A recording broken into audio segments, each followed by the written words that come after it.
పోలీసులకే దిక్కులేకపోతే ఇక సామాన్యుల పరిస్థితి ఏమిటని మాజీ మంత్రి కాకాని గోవర్ధన్ రెడ్డి అన్నారు. మంగళవారం ఆయన ఎమ్మెల్సీ పర్వతరెడ్డి చంద్రశేఖరరెడ్డితో కలిసి నెల్లూరు వేదైపాలెం పోలీస్ స్టేషన్లో అయ్యన్న పాత్రుడిపై ఫిర్యాదు చేశారు. ఈ సందర్భంగా ఆయన మీడియాతో మాట్లాడుతూ దొండపూడి గ్రామంలో సీఐ ఎస్ఐలపై స్పీకర్ అయ్యన్న పాత్రుడు అనుచిత వ్యాఖ్యలు చేశారని అన్నారు. పోలీసులు తమ డిపార్ట్మెంట్పై అనుచిత వ్యాఖ్యలు చేసిన వారిపై సుమోటోగా కేసు వేస్తారని భావించామని, కానీ అటువంటిదేమీ జరగలేదని ఆయన తెలిపారు. నెల్లూరు ఎస్పీ ఇటువంటివి ఉపేక్షించరని, వెంటనే స్పందించి చర్యలు తీసుకుంటారని భావిస్తున్నామన్నారు. అనంతరం ఎమ్మెల్సీ పర్వతరెడ్డి చంద్రశేఖరరెడ్డి మాట్లాడుతూ పోలీసు వ్యవస్థకే అనుమానం కలిగేలా, సభ్య సమాజం తలదించుకునేలా ఏపీ అసెంబ్లీ స్పీకర్ మాట్లాడారని అన్నారు. ప్రజాస్వామ్యంలో ప్రజలకు రక్షణ కల్పించే వ్యవస్థ పోలీసు వ్యవస్థ అని, అలాంటి వారికి రక్షణ లేకుంటే ఎలా అన్నారు. గౌరవప్రదమైన స్పీకర్ పదవిలో ఉండి అందరికీ మార్గదర్శకంగా వ్యవహరించాల్సిన వ్యక్తి దుర్భాషలాడడం సమర్థనీయం కాదని మాజీ ఎమ్మెల్యే కిలివేటి సంజీవయ్య అన్నారు. ఈ కార్యక్రమంలో వైసీపీ నాయకులు, కార్యకర్తలు పాల్గొన్నారు. రాజ్యాంగ వ్యవస్థలో ఒక ఉన్నతమైనటువంటి స్థానంలో పనిచేసేటువంటి వ్యక్తి గౌరవ అసెంబ్లీ స్పీకర్గా వ్యవహరిస్తున్నటువంటి చింతకాయల అయ్యన్న పాత్రుడు గారు. ఆయన ఇటీవల అనకాపల్లి జిల్లాకు సంబంధించి రావికమతం మండలంలో దొండపూడి అనేటువంటి గ్రామానికి వెళ్ళడం జరిగింది. ఇక్కడ కొత్తకోట సిఐ గారి మీద, ఎస్ఐ గారి మీద ఫోన్ ఉంది. ఒక అనుచితమైనటువంటి వ్యాఖ్యలు ఆయన చేయడం జరిగింది. దానిలో ఈరోజు అనేక రకాలైనటువంటి ప్రముఖ ఛానల్స్ ఏదైతే ఉన్నాయో ఆ ప్రముఖ ఛానల్స్ అన్నీ కూడా ఈరోజు వాళ్ళు మాట్లాడినటువంటి మాటల్ని పదే పదే ప్రసారం చేయడం జరిగింది. మాకు నిజంగా పోలీసు వ్యవస్థ పట్ల నమ్మకం ఉంది, పోలీసు వ్యవస్థ పట్ల విశ్వాసం ఉంది. ఆయన మాట్లాడినటువంటి మాటలు సోషల్ మీడియాలో వచ్చినాయి పక్కన పెడితే, సాక్షాత్తు కొన్ని ఛానల్స్ రిలీజ్ చేసినప్పుడే ఏమి రిలీజ్ చేశాయనేటువంటిది కూడా ఒక్కసారి మీకు వినిపిస్తాను.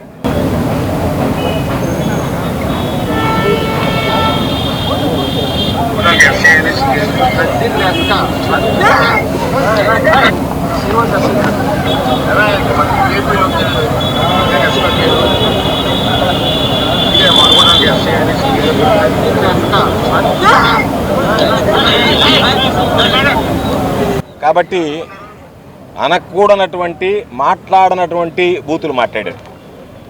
ఇది నిజంగా పోలీసులకు సంబంధించినటువంటి దానిలో పోలీసుకు సంబంధించినటువంటి వాళ్ళ అధికారుల సంఘం ఏదైతే ఉందో వాళ్ళు స్పందించి వెంటనే దీని మీద కేసు నమోదు చేస్తారనుకున్నాం. అటువంటి పరిస్థితి కనిపించడం లేదు. కాబట్టి ఈరోజు మేము పోలీసుల పట్ల గౌరవం ఉండేటువంటి వాళ్ళం. ఎక్కడన్నా ఎవరన్నా పొరపాటు చేస్తే దాన్ని ప్రశ్నిస్తేనే మా మీద కేసులు పెట్టారు. మేము ఎక్కడ పోలీసుల గురించి మేము కానీ, జగన్మోహన్ రెడ్డి గారు కానీ, మా నాయకుడు ఎక్కడా తప్పు మాట్లాడలేదు. అయినా ఆయన నెల్లూరుకు వచ్చినప్పుడు పోలీసుకు సంబంధించినటువంటి వాళ్ళ సంఘం ఏదైతే ఉందో, అధికారులకు సంబంధించినటువంటిది అసోసియేషన్ ఏదైతే ఉందో, వాళ్ళు ఒక మాట మాట్లాడారు. ఏమనంటే అవినీతి పరులని పరామర్శించడానికి జగన్మోహన్ రెడ్డి గారు వచ్చారు అని చెప్పారు. పాపం ఎంతవరకు న్యాయస్థానాలు మమ్మల్ని అవినీతి పరులుగా నిర్ధారించలేదు. ఏమి లేకుండానే పోలీస్ అసోసియేషన్ మాత్రం అవినీతి పరులుగా నిర్ధారించేసింది. కాబట్టి వ్యవహారం ఏదైతే ఉందో ఒక పక్షపాత వైఖరితో వీళ్ళు వ్యవహరిస్తున్నట్టుగా అనిపిస్తుంది. కాబట్టి వాళ్ళకి సంబంధించి మాట్లాడలేదు. కాబట్టి పోలీసు వ్యవస్థ పట్ల మాకు గౌరవం ఉంది. కాబట్టి అనవసరంగా అక్కడ ఉన్నటువంటి ఆ కొత్తకోట సిఐని కానీ, ఎస్ఐని కానీ దుర్భాషలాడడం దాని మీద బాధేసింది. అయితే మేము అనుకున్నాం, నెల్లూరు జిల్లాలో అయితే గట్టి ఎస్పీ ఉన్నాడు కాబట్టి ఒక 10 టీములైనా వేసి సాయంకాలానికైనా అయ్యన్న పాత్రను తీసుకొచ్చి పడేస్తాడనేటువంటి నమ్మకం, విశ్వాసం ఉంది. కాబట్టి ఎస్పీ గారి మీద, నెల్లూరు ఎస్పీ కృష్ణకాంత్ మీద ఆయన అయితే సమర్థవంతంగా నిర్వహించగలడు కాబట్టి విధులు. ఎందుకంటే గతంలో పోలీసుని మాట్లాడి పేరెత్తినా కూడా కేసు కట్టాడు మా మీద. కాబట్టి పోలీసులను ఇంత బూతులు తిడితే ఆయన ఉపేక్షిస్తాడని మేము అనుకోవడంలే. ఈరోజు సాయంకాలానికి అయ్యన్న పాత్రుడు ఎక్కడున్నా సరే తీసుకొచ్చి స్టేషన్లో పడేసి జైలుకి పంపిస్తాడని చెప్పి అనుకుంటున్నాం. అందులో భాగంగానే ఈరోజు నిజంగా ఇది మేము చెప్పేది, రేయింబగుళ్ళు కష్టపడి పనిచేస్తుంది పోలీసు వ్యవస్థ. కొంతమంది ఈరోజు ఉన్నటువంటి అధికార పార్టీ నాయకులు కొమ్ము కాచి ఏదైనా పాపం చేయకూడనటువంటి పనులు చేసి ఉండొచ్చు, వాళ్ళని మేము విమర్శించవచ్చు. కానీ వ్యవస్థ మీద ఈరోజు ఏమీ తప్పు లేకుండా తనకి ఎస్కార్ట్ ఆలస్యమైందని చెప్పి మాట్లాడడం, ఆయన పక్క నుండి వాళ్ళు పోలీసును దూషిస్తే అదేదో పెద్ద హీరోయిజం లాగా ఏళ్ళు కొట్టి చప్పట్లు కొట్టి ఏళ్ళు వేయడం అనేటువంటిది బాధాకరమైనటువంటి విషయం. ఇది పోలీసుల యొక్క ఆత్మాభిమానాన్ని, ఆత్మస్థైర్యాన్ని దెబ్బతీసేటువంటి విషయం. అందులో భాగంగా ఈరోజు పాపం చాలామంది సమర్థవంతంగా, నీతిమంతంగా నిజాయితీగా విధులు నిర్వహిస్తారు. కాబట్టి పోలీసు వ్యవస్థ అనేటువంటి దాని ఆత్మవిశ్వాసం దెబ్బతింటే, ఆత్మస్థైర్యం దెబ్బతింటే ఈరోజు సంఘ విద్రోహ శక్తులు చెలరేగిపోతాయి. దానివల్ల ఈ సమాజంలో అశాంతి నెలకొల్పుతుంది, శాంతి భద్రతలకు విఘాతం కలుగుతుంది. బాధ్యత కలిగినటువంటి పౌరులుగా మేము కూడా రాజ్యాంగ వ్యవస్థలో మంత్రులుగా పనిచేసాం, శాసనసభ్యులుగా పనిచేసాం. ఈరోజు మా వాళ్ళు చాలామంది శాసనమండలి సభ్యులుగా ఉన్నారు. మేమందరం కూడా బాధ్యతాయుతమైనటువంటి వ్యక్తులుగా, పౌరులుగా పోలీసు వ్యవస్థ మీద ఇటువంటి వ్యాఖ్యలు చేయడాన్ని నిరసిస్తూ ఈరోజు అందరం కలిసి వచ్చి ఈరోజు నెల్లూరు జిల్లాకు సంబంధించి 5th టౌన్ వేదాయపాలెం పోలీస్ స్టేషన్లో సిఐ గారు, స్టేషన్ హౌస్ ఆఫీసర్ గారికి ఈరోజు మా అందరి పక్షాన మేమందరం కూడా అయ్యా ఇది ఫిర్యాదు వెంటనే నమోదు చేసి చర్యలు తీసుకోండి. ఇది ఒక రాజ్యాంగం అనేటువంటి ఉన్నత స్థానంలో ఉండేటువంటి వాడు. ఎందుకంటే ఈ కూటమి పాలన చూస్తున్నాం. అధికారంలోకి రాకముందు అచ్చెన్నాయుడు ఏ విధంగా బూతులు మాట్లాడాడు పోలీసుల గురించి, ఈరోజు సాక్షాత్తు హోంమంత్రిగా ఉన్నటువంటి మహిళ అనేటువంటిది కూడా లేకుండా ఆ రోజు అనిత గారు ఏ విధంగా మాట్లాడారు, వీళ్ళు ఏ విధంగా మాట్లాడారు అనేటువంటి మనం చూసాం. అధికారం లేనప్పుడు పోలీసులను నిందించి అధికారంలోకి వచ్చిన తర్వాత కూడా పోలీసులను దూషించడం అనేటువంటిది సరైనటువంటి పద్ధతి కాదు. కాబట్టి దాన్ని ఈరోజు మా బాధ్యతగా మేము చూసాం. 2 రోజులు ఏదన్నా ఈ పోలీస్ అసోసియేషన్స్ యాక్ట్ అవుతాయేమో, వాళ్లే ఫిర్యాదు చేస్తారేమో, దాని మీద పోలీసు యంత్రాంగం చర్యలు తీసుకుంటుందేమో మనం చూసాం. ఎక్కడా కూడా వాళ్ళ చలనం కల్పించలేదు. కాబట్టి పోలీసుల్లో బహుశా అసోసియేషన్లు ఏదన్నా ఉంటే మేము అధికార పార్టీ వాళ్ళు ఏమని చెప్పినా భరిస్తాం, ప్రతిపక్షంలో వాళ్ళు మా పేరెత్తినా కూడా మేము సహించమన్నట్టుగా వ్యవహరిస్తున్నట్టుగా కనిపిస్తుంది. కాబట్టి మా బాధ్యతగా భావించి పోలీసు అనేటువంటి వాడు ఈ సమాజంలో అన్నిటికీ అతీతంగా పనిచేసేటువంటి వాడు. కుటుంబాలను కూడా లెక్క చేయకుండా ఎండ, వాన, రాత్రి, పగలు అనేటువంటి తారతమ్యం తేడా లేకుండా పనిచేసేటువంటి ఆ వ్యవస్థలో ఉన్నటువంటి వ్యక్తులను దూషించడం నిజంగా బాధాకరమైనటువంటి విషయం. ఏదైనా సందర్భం ఉండి ఆ సందర్భానుసారం మాట్లాడారంటే ఏమీ లేదు. ఆయన మాటలోనే ఉంది, ఎస్కార్ట్ రావడం ఆలస్యమైంది, ఎస్కార్ట్ పక్కన లేదని చెప్పి పోలీసులను అనకూడనటువంటి మాటలు ఉపయోగించినటువంటి పదజాలం ఉపయోగించాడు. కాబట్టి ఈరోజు దీని మీద చర్యలు తీసుకోండి అని చెప్పుకోరే మేము ఆశిస్తున్నాం, ఆకాంక్షిస్తున్నాం. మొన్ననే ఎక్కడో పేపర్లో కూడా చూసాం, 4వ సింహం నెల్లూరులో కనుదెరిచింది అని చెప్పి.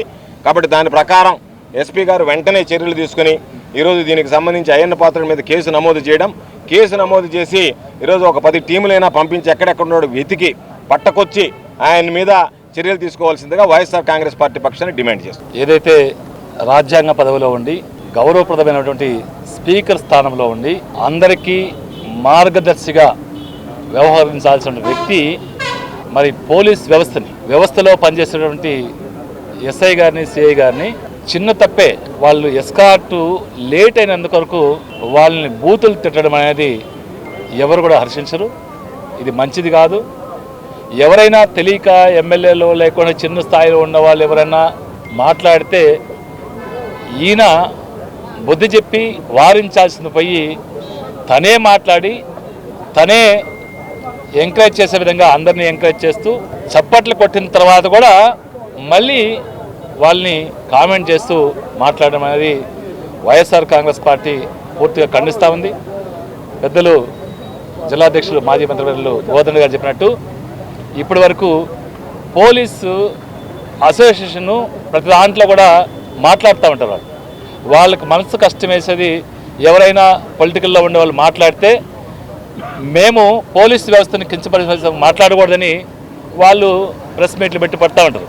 మరి ఎందుకని కానీ 2 రోజులు అయిపోయినా కూడా 3 రోజులు అయిపోయినా కూడా ఈ రోజుకి పోలీస్ అసోసియేషన్ స్టేట్ లెవెల్లో కావచ్చు, జిల్లా స్థాయిలో కావచ్చు, ఎవరు కూడా నోరు మెదపట్లేదు. వాళ్ళు కూడా నోరు మెదపాలి.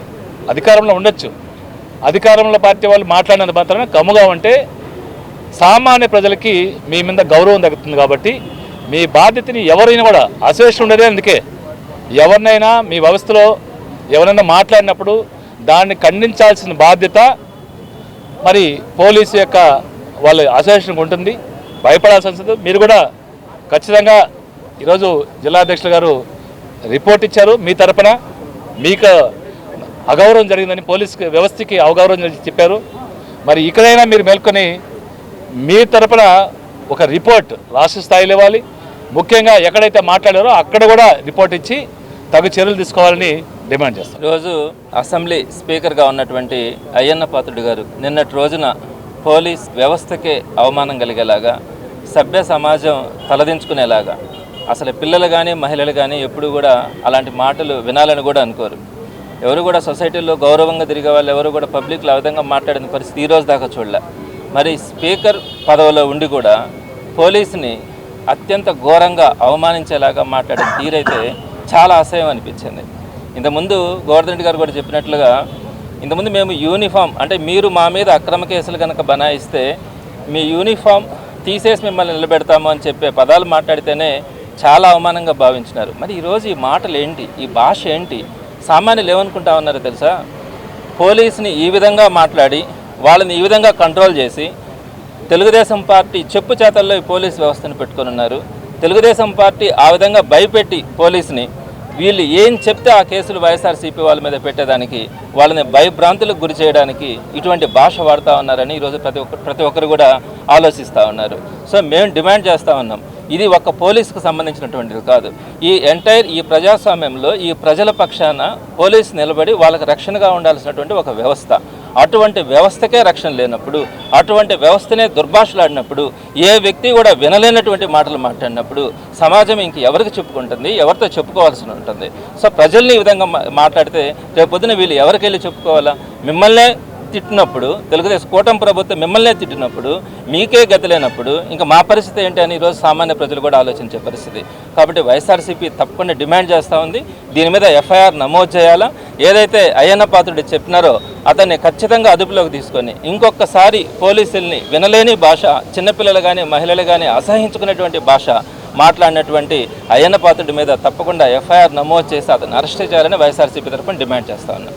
అర్కా కంటి ఆసుపత్రి నెల్లూరు పరిసర ప్రాంతాలలో 1,00,000కు పైగా కంటి ఆపరేషన్లు చేసిన అనుభవం గల డాక్టర్ గోపాలకృష్ణ గారి నిర్వహణ సారథ్యంలో అర్కా ఐ హాస్పిటల్ నందు శుక్లములకు చికిత్స, కంటి అద్దముల నుండి విముక్తి పొందడానికి లాసిక్ లేజర్ చికిత్స, రెటీనా సమస్యలకు లేజర్ మరియు శస్త్రచికిత్సలు, చిన్నపిల్లల్లో వచ్చే కంటి సమస్యలకు చికిత్స మరియు అన్ని కంటి సమస్యలకు చికిత్సను అందించు కంటి ఆసుపత్రి అర్కా కంటి ఆసుపత్రి. Doctor O Gopalakrishna MS FACS USG 3 హళ్ల కాంప్లెక్స్ వీధి, railway track road, Pogathota, Nellore.